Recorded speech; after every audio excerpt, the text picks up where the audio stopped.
Bag, I want the bag. Work my way from a garden to a track. Flip it from a track to a plot full of acres. Do it for the farmers and the producers and the makers. What we even here for? Occasionally I ask it. I know it's more than struggling, anticipating the casket. Reap what we sow, trying to fill up my basket. Life's a plantation, I self-law and master. Over the plot I've been granted on this planet. Now we're slanted cause the chosen been supplanted. But if you overstand it, it was spoken. Fractured but we ain't broken. Even though some would rather play the role of token, we growing. Black through the essence of our presence. We carry the blood of gods, we carry the mind of peasants. Rich black gardens, future look more like Eden. Multiply seeds like the seed banks in Sweden. Rep my planners on plan according to season. B1 code, switching it up is treason.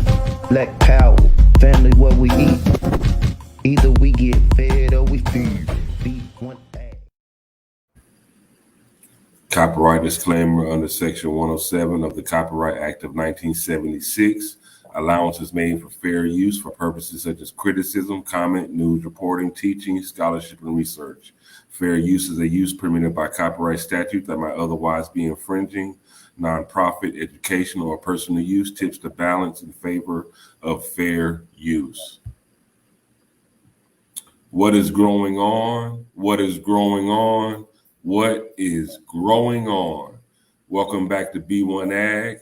Here at B1AG, we focus on Black agriculture as it pertains to agricultural production, education, marketing, health, food, nutrition, and economics for the Black family and the Black community. Welcome back to another episode. I'm John Henry Harris, and we also have Farmer Brown EMC. Before we get started, I would like to ask you all to like, share. Hey, subscribe to B1AG Daily Bread Podcast on YouTube. Let's push this algorithm. Let's make this a larger conversation. Our food system is going through a lot of changes and challenges, and we need to be abreast of what's going on so we can make healthy decisions when it comes to our food. Today's story, we're going to talk about Burger King. Now, growing up, you know, McDonald's has always been very famous, but I always loved Burger King. I always liked Burger King. The burgers off the broiler, flame broiled burgers, it just seemed that was more of a real meal to me. But Burger King, they recently just banned 120 artificial ingredients. Now it's 2021. And they're just now banning 120 ingredients, artificial ingredients, from their ingredients that they use in their food, and that's exactly what we're going to talk about today. Burger King bans 120 artificial ingredients. What the hell have we been eating? Farmer Brown, what say you? First, I just like to say peace to the B1 family. Hope everybody's doing well. Telling of my age, I remember Burger Queen. That was like the McDowell's to the McDonald's, so to speak. But used to love Burger King. I haven't eaten there in years. As you start getting information, knowledge as far as, what's going on with fast food, you tend to, try to be a little bit more healthier. But I remember in one of my food safety courses, this is when I was doing my undergrad courses, that they were talking about how meticulous these fast food joints and many food vendors market. And so depending on where you're at, you notice if you're around a Burger King, you're going to smell it. They understand to put these plumes from the grill, up from the roof of the establishment. And you can smell it and it draws you. We're very sensory creatures. And so meaning if you smell something, it's going to make you hungry. If you see certain colors like yellow or red, it's going to stimulate your hunger. And so a lot of marketing has gone into what it is that we like and why we like it. And so we think about Burger King. I think that's a great example of how this marketing has worked. But when you brought this story to my attention about 120 ingredients that they're going to ban, my question is, well, what have we been eating? I guess it's honorable, not to be so negative. It's honorable that you now decide to address this. But what have we been eating, fam? And what does this mean moving into the future with everything going on? And what can we do about it to make sure? Because there's thousands of other fast food chains that haven't made this commitment yet. Now, I just want to give you a little background information on Burger King. Now, they were just banning these 120 artificial ingredients. Burger King serves 15.7 million customers each day, and over 2.4 billion burgers are sold each year across the globe through 11,455 locations in all 50 states and 56 countries. So they've been putting these ingredients that they're now banning into hundreds of billions, if not trillions of people since they've been open. I just Googled something real quick. So in North America, 84.8 million Americans eat fast food every day. 84.8 million Americans eat fast food every day. Burger King is one. Wow. You said 84.8 million? Most Americans eat fast food 1 to 3 times a week. Statistics from a survey conducted by the National Center of Health Statistics from Center for Disease Control shows that a little over 1/3, 36% of adults in America eat fast food on any given day. That's about 84.8 million adults eating fast food every day. This is adults, and so it didn't include the kids. And also, we know from earlier stories that 56% of Americans eat out 2 to 3 times a week. 10% of Americans eat out 4 to 6 times a week. And 6% of Americans eat out every day. And we're talking about out of 330 million people. So we're like over 115 million people eat out 2 to 3 times a week. That's a lot of people. We're talking about 8.8 million people eat fast food. Adults eat fast food every single day. What I would like to go into right now is just to show everyone, Burger King over the last year, they have made efforts. They said they wanted to cut down the preservatives that's in their food. Now, we've done a story before. We've shown how long it takes for certain fast food just to break down into mold. So in a effort to promote, we got real food, I just want to show you a quick video how Burger King is proudly saying how they have real food, and that their Whopper actually breaks down in molds in 32 days. Yeah, check this out.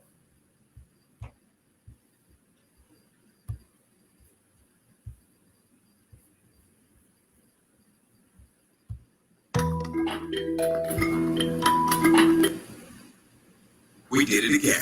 Verizon has been named America's most reliable network by RootMetrics, and our customers rated us #1 for network quality in America, according to J.D. Power, proving there's only one best network.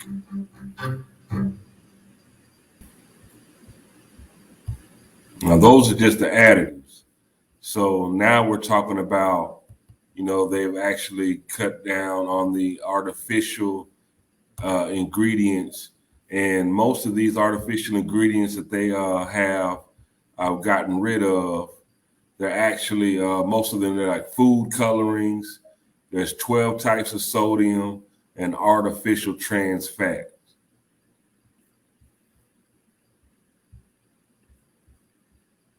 So I had there's many of them, but I think it was 5 that I came across that were relatively peace, Brother Thaxton. Interesting to me. So natural beef flavor, and so McDonald's, as well as other burger joints, World famous fries are made with natural beef flavor that contains hydrolyzed wheat and hydrolyzed milk. The corporation settled a group of lawsuits for labeling their fries as hash browns and vegetarian, although they were enhanced with beef from vegetable oil. The FDA, Food Drug Administration, outlines that any food labeled with the term natural flavoring means the essential oil heating enzymes which contains the flavoring should come from a variety of food products. And so what exactly is in this beef flavor? Potassium bromide. And so this additive is tossed into recipes to enhance texture and rise in flours. Animal studies found a possible link to cancerous tumors. Potassium bromide was banned in Canada, the UK, and the European Union, is yet and still reportedly found in sandwich buns and pizza doughs in the US. Propylene glycol. So this is a colorless compound that doesn't appear in nature and is used as an anti-caking agent, according to the FDA. These cause cancers. There's another one called TBHQ, and this is found in fast food restaurants, and it contains a preservative. Studies have shown that it leads to health complications, and it affects the lungs and breathing. These are just a few, but I think the family understands as we think about some of the mandates that have come down.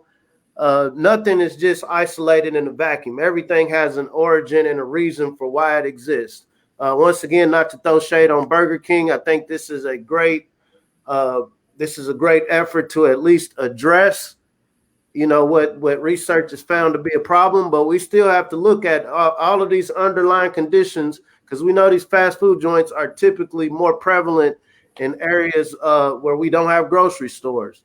We've discussed this more than a few times now, that the melanated family tends to live in these areas where our food supply is going to be these fast food joints. And so I think it's very interesting that the FDA of all organizations or agencies have approved these places to sell this food over decades. And then when we think to 2020, 2021, some of the pre-existing conditions that makes our group candidates and targets for, hey, we need to help you a little bit more. We need you to meet with Dr. Jabinski. Some of these additives that's gone into this food has actually caused this problem. And so once again, I think this does lend to a deeper discussion. Neither him or myself are medical experts, but I did learn how to read the master's language. And it says it flat out, hey, this causes this problem. Fast forward now, the problem you face, you have pre-existing conditions because of this. And so once again, tying this to Burger King and the thousands of other fast food joints and restaurants, what does this mean, family? If we're not growing, what is our alternative? Because the other 999 haven't committed to the same thing the Burger King has. I know one of the banned artificial ingredients that's really stuck out with me is one called azotocarbonamide, or ADA. And this is widely used in yoga mats, in shoe rubber.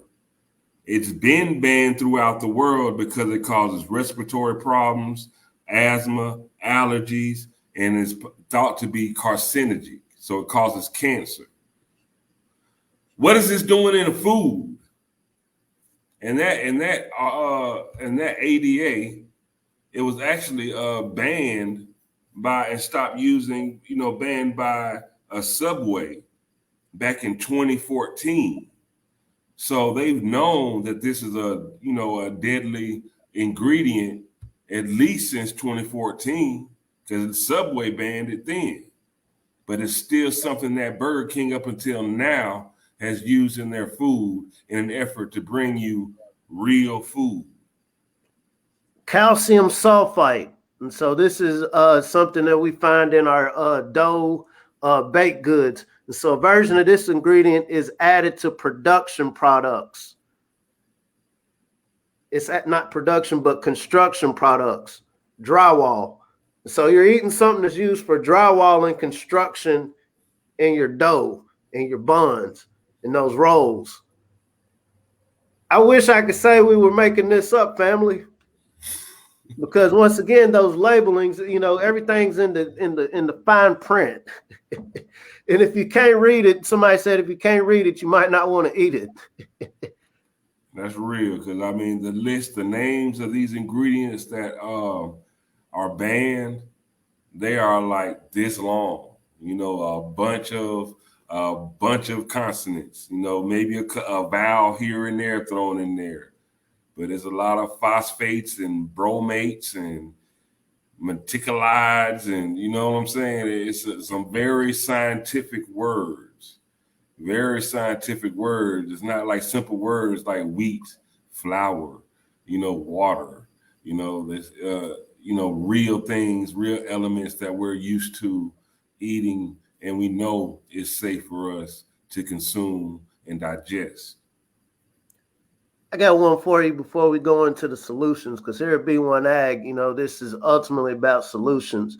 You know, we like to lay out what's going on, and it's very disturbing. We like, and you know, I had that plastic face right now because it's frustrating, because we are aware that we live on a planet that produces natural food. And so one would say, okay, the alternative to all of these unnatural ingredients that we're putting in our food, just go organic. That's become like the magical word as of the last, I would say, 10 years. But I just came across an article, and it was saying fake organic food from China is on the rise and flooding U.S. store shelves. And this was just this week this came out. And so according to a 2017 report found in Food Safety News, up to 80% of organic food eaten in the U.S. is imported from China and Turkey, two of the countries becoming popular for growing and exporting organic produce. 80% of what we're calling organic, what we see as the alternative to going to fast food. It comes to a thing, it's an either or. And when, okay, on one end, we got all of these unnatural ingredients, and on the other, you told me that organic is what's going to be the solution, but 80% of what we're getting that's classified as organic is coming from China. What does that mean? So once again, I know the FDA has been in the news for the last few weeks, approving, Commendable as, you know, Dr. Jabinsky's medicine of choice, so to speak. They approved a lot of these things that we're talking about, but China doesn't have an FDA, meaning that their quality or standards of determining if something is healthy for human consumption isn't the same. The lack of regulation, which Beijing-based government of China is just starting to implement right now, has caused rampant air and water pollution in this country. Studies have shown at least 40% of the rivers are polluted, as well as 90% of the groundwater. Another report states that 1/5 of China's farmland is polluted. China's farmland, we're talking about rice. You know, I have elders in my family that take medicines. A lot of medicines come from China. When it comes to our seafood, so more than 80% of the seafood that people eat is cheaper to produce in China. And, you know, these are numbers that's coming out. Once again, when truth is brought to your attention, this isn't Farmer Brown bringing the truth. I'm just simply reading what has been reported. And so it's left to the family, like, okay, are we going to be distracted by all of these things that stoke our emotions, or are we going to look at the facts that's being brought to us? Because the magic only works when you're honest. And all of these factions that we speak of are being honest about what's going on. When we think about this organic issue of, okay, if 80% of what I'm eating is organic, is coming from somewhere else, what is the other solution? It's growing your own food. And it seems at this day and time, in this age we live in, it seems like it's the safest thing to do. Like it's almost like it's the safest thing to do. I say on this platform, I say it all the time that food is medicine. When I say food is medicine, I mean like real lettuce, real produce, real fruits and vegetables. You know, they are medicines. These are where medicines get their active ingredients from. It's from food and flowers and herbs. You know, this food is medicine. But this fast food that 84.8 adult Americans eat every day is poison. It's not medicine. It's poison. And we have to get back to growing our own food. We have to get back to eating real food. Now, Burger King, they're promoting this as getting back to real food. And they're even, getting celebrities to promote this new food by using their real names, like Nelly. His real name is Cornell Haynes Jr. So he have a Cornell Haynes Jr. meal, to trying to show how real they are. But they weren't but they have not been real for so long. Trillions of people have been eating this fake stuff. Trillions of people have been eating drywall. And we're talking about pre-existing conditions. I always heard an apple a day keeps the doctor away. I'd rather have those pre-existing conditions keeping the doctor away from eating fresh fruits, vegetables, real food. Real food. Let's look at the economic impact of this. And so one of the reasons we have preservatives in food, this is playing devil's advocate, is to, okay, I'm growing this, I'm producing this in location A. It's going to take a week to get it to the location where I'm going to sell it. And so I need to store it somehow. I know you don't want your banana looking all brown and shriveled. I know you don't want your apples, your fruits to be all shriveled. I know you don't want your burgers, if or whatever food you're eating is frozen, to look nasty. And so that's why preservatives are put into it. But at the end of it, every day that it's shipped is losing a little bit of nutrient. And so this is why a lot of these ingredients are added. We've become a people, not just here in North America, but around the world. We like our food to taste a certain way. At the end of the day, I can't speak for the Most High, but I understand the Most High created food for us to energize ourselves. I imagine, my cell phone, there isn't a specific taste of what that electricity that goes into it charges. It just knows I'm taking this electricity so I can work. Our bodies are the same way. We eat to recharge, but it's very marketable if this electricity tastes good, it's salty, it's real sweet. And so once again, there's a science behind what'll make me pick a McDonald's burger versus KFC or versus Burger King. There's a lot of science that goes into people's taste palette.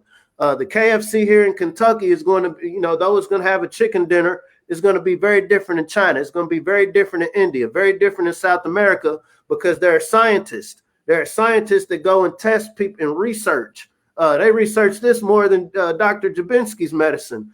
Research, what do these people's taste palette prefer?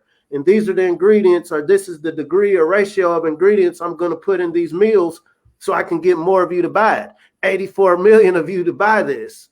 When we have this conversation at B1AG about these are fields of study. These are legitimate fields of study when we think about what are some areas of human activity that we can get our kids engaged in. Because I guarantee you 99% of the people who are making this decision doing the research aren't melanated people, especially in North America. And I wouldn't say it's necessarily out of racism, more so than a lot of us fall into being cool with being consumers versus getting on the production end of things, versus getting on the scientific end of things. Scientists aren't like the wild-haired Albert Einstein looking people. A scientist is anybody that identifies a problem and picks it apart. And, once again, this is something that the community has to say, hey, son, hey, daughter, this is important. Maybe you don't want to go out here and grow, but I need you to understand the chemicals. I need you to understand the ingredients. I need you to understand the processes of how we're getting this food that we're eating. I'm a proponent of just growing the food, definitely, growing it where you're at. You know exactly what you've used. You can make compost from natural ingredients. Just some of the waste from what you're absolutely, it elicits emotional reactions. They tap it. I'm gonna tell you how deep the rabbit hole goes. I learned this in one of my psychology courses. And so you think about your prom night. Those of us that are, we've gone to prom. There's certain smells. Your prom date had a certain type of perfume on, and then there were certain songs that were played during that night.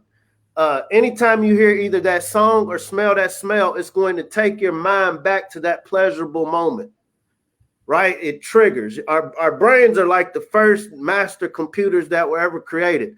And so it remembers these pleasurable moments. I remember this perfume that my beautiful prom date had. Bam, I remember this song. Ooh, you know, Nelly's song, since you brought up Nelly. A lot of people remember that song. These beats have nostalgic instrumentals. And so it triggers an emotional reaction. Food the same way. That goes back to what I was saying about Burger King putting them plumes of smoke out. That smells good. You're riding along, riding along in traffic, and you smell the smell. It's gonna make your mind, that dopamine, start going crazy. Remember, I remember last time I smelled that smell and went closer to this building that had this big old colorful sign up. I had a positive experience. It only lasted for a couple minutes, however long it took for me to eat my combo meal. I'm going to get that dopamine. I'm going to get that instant gratification, then go about my day. And the food is designed just like our smart devices. I'm only going to feed you enough to keep you wanting to come back for more. This is where capitalism comes in. So once again, you can't really say it's nefarious more than these businesses are competitive. If I'm a food chain, I want more people to buy my food than the person that's across the street from me. So let me go to these scientists. Let me go to these psychologists and see. And because, Americans, we love the taste. We love our food to just taste so salty and sweet and bitter, or whatever these taste configurations. They're going to incorporate this in their business model. And so once again, it's not for me as the individual to get mad at the corporation or the business for doing what they're doing to compete. But I have a choice of whether or not I'm going to take it upon myself to learn how to grow some of my own food. That is a choice that we can make. Am I saying that, okay, hey, 84 million Americans, just stop eating fast food, stop eating at restaurants and just grow your own food at the house? I know that is logistically impossible. Not everybody, many of us don't live in a space where we can grow our own food, right? Everybody, you're not going to wake up tomorrow, even if you resonate with what we're saying, and suddenly gain a green thumb. But what we do have the opportunity to do is learn from those who are already growing. Take the time out to meet those that are growing already.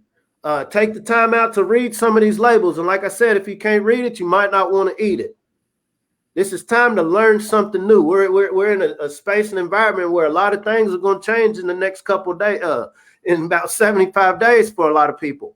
And so this is the perfect excuse to really revisit our food security, really revisit what our food sources look like.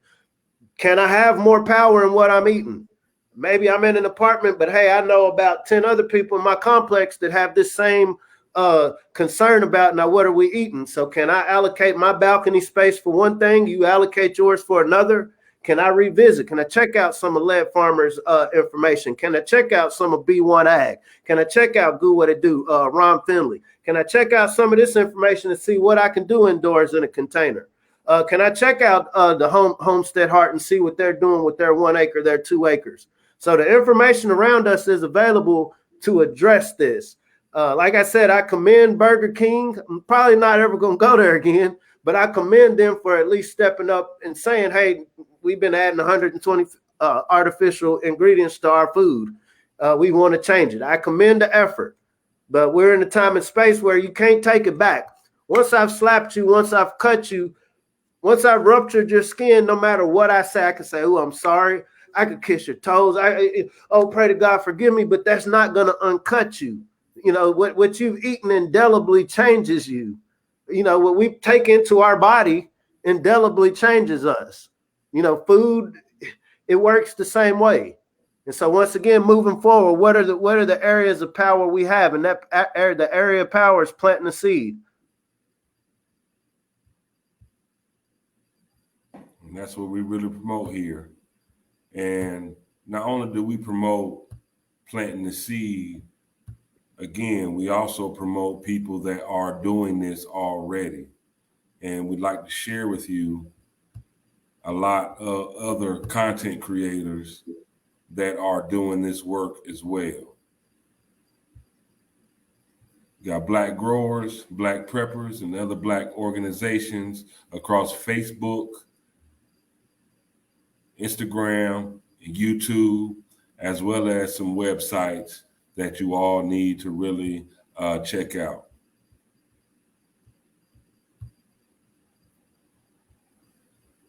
Try to make it bigger on your screen. Take away that, because these people will give you so much knowledge of information that will definitely help you out.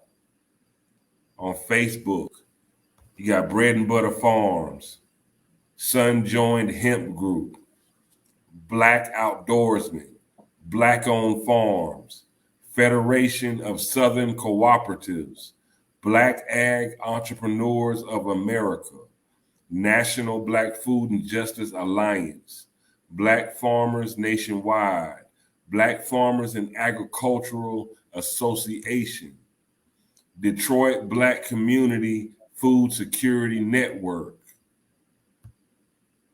On Instagram, you got Black Farmers Network, Black Farms and Homestead, National Black Farmers Association. On YouTube, Homestead Heart. That's a husband and wife duo. Great content. They do a lot of canning as well as growing, and giving you a lot of tips on how to grow, harvest, and can your food to make sure that you yourself is food secure, but you also have food stored up. Lead Farmer 73. He's more of a black prepper, but he does a lot of gardening and farming as well. But again, he's teaching you how to be self-sufficient. Gardening with Goo. Doesn't look like your average gardener or farmer at all. He really looks like a rapper. You know, it looks more like a rapper, but he's very entertaining, and he's definitely going hard in the garden. Ron Finley Project. You know, you're talking about an urban gardener, urban farmer. Ron Finley is that guy. Pastor Dowell, another great content. In these websites, shopblack.us. They have a list of probably one of the more comprehensive lists of all the black farmers in this country.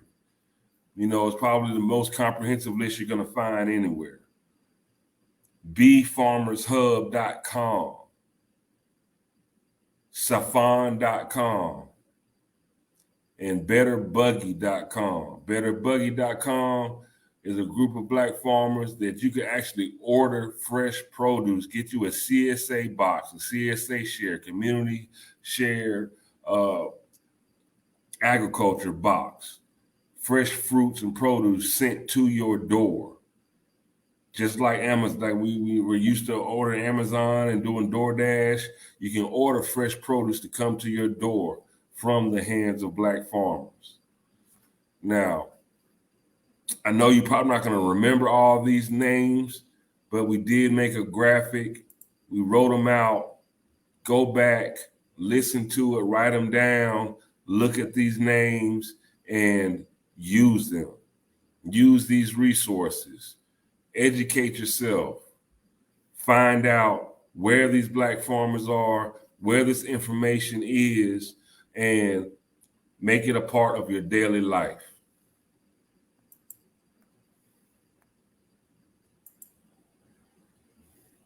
And family, there's so many more brothers and sisters and organizations putting in this work.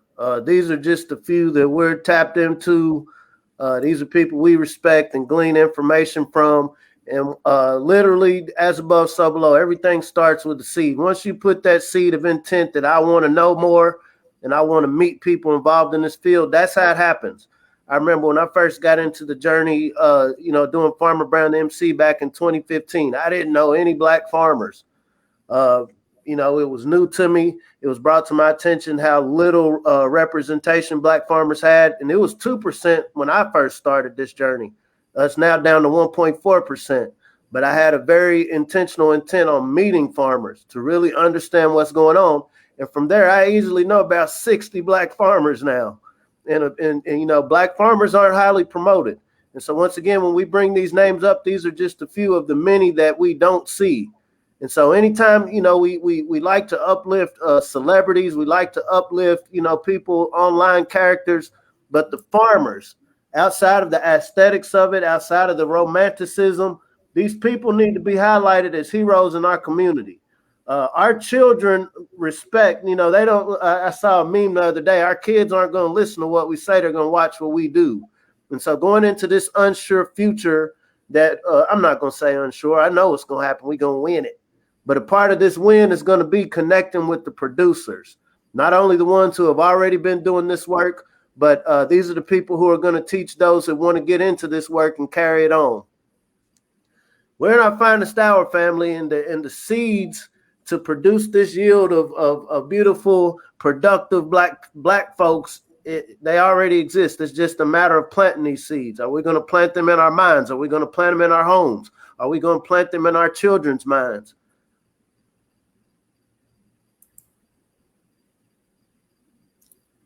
And plant is what we need to do, because they've banned 120 artificial ingredients. How many more ingredients have they not banned that are there still in the food? And not this is just Burger King. There are thousands of fast food restaurants. There's only a few with a no-no list.